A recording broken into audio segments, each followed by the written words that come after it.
Heureux de vous retrouver pour sa parole. Pour toi, aujourd'hui, le témoignage de l'unité.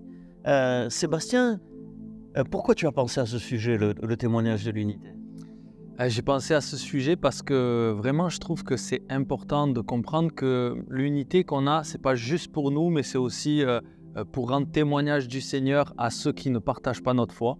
Et c'est un sujet très important parce que c'est la mission que Christ nous a confiée, c'est d'aller et de faire des disciples. Amen. Et ça participe à cette Tu mission. penses à un texte en particulier? Tout à fait. Donc dans Jean 13, versets 34 et 35, pardon. Je vous donne un commandement nouveau, aimez-vous les uns les autres comme je vous ai aimé, vous aussi aimez-vous les uns les autres. À ceux-ci, tous connaîtront que vous êtes mes disciples si vous avez de l'amour les uns pour les autres. Amen. Voilà, tous connaîtront qu'on est ses disciples si on a de l'amour les uns pour les autres. Donc il y a déjà ce témoignage qui est rendu lorsqu'on a l'unité entre nous, lorsqu'on a de l'amour les uns pour les autres, on est déjà en train d'évangéliser sans même avoir ouvert la bouche. Les gens nous voient et disent, eux, c'est des disciples de Jésus parce qu'il y a de l'amour. On peut dire ce qui caractérise le maître, c'est l'amour. Donc ce qui doit caractériser le disciple, c'est l'amour. C'est ça.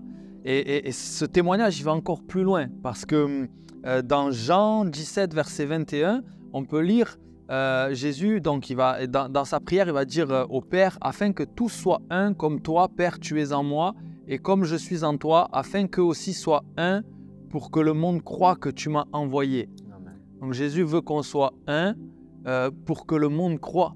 Et je me dis, il y a quand même dans notre unité quelque chose de fort qui impacte, qui va susciter la foi même chez ceux qui ne connaissent pas le Seigneur.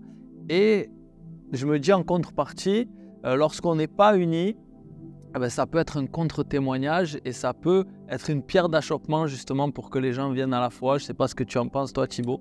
Bien sûr, bien sûr. Beaucoup de gens d'ailleurs rejettent Dieu, le Christ, la foi chrétienne à cause des scandales, des divisions, C'est ça. et des scandales qui ont éloigné les gens de la foi. Et ça, c'est terrible et je pense qu'il y a un jugement très sévère. Jésus le dit contre ceux qui sont une occasion de chute pour les autres. Et la division des chrétiens est souvent occasion de chute pour les non-chrétiens.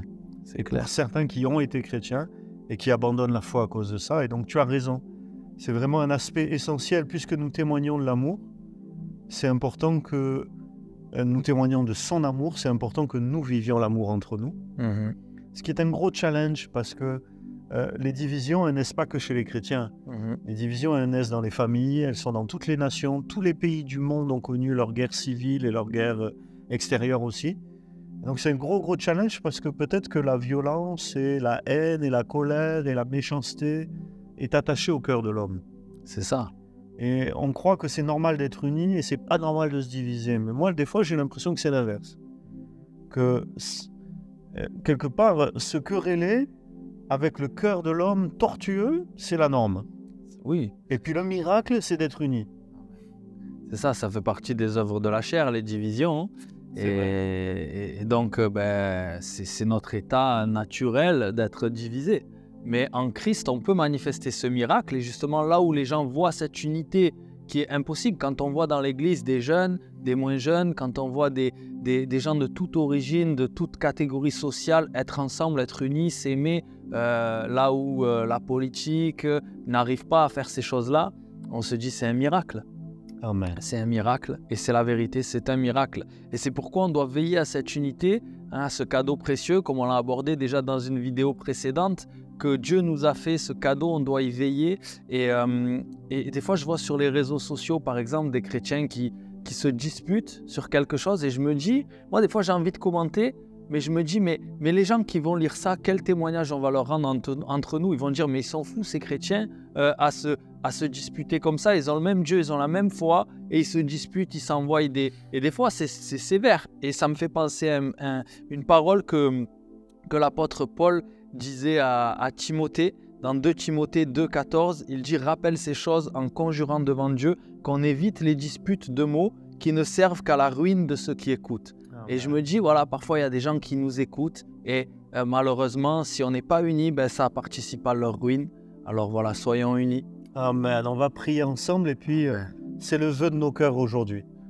Que vous qui nous avez écoutés, ce que vous ayez entendu ne contribue pas à votre ruine, mais à votre salut et puis à votre édification.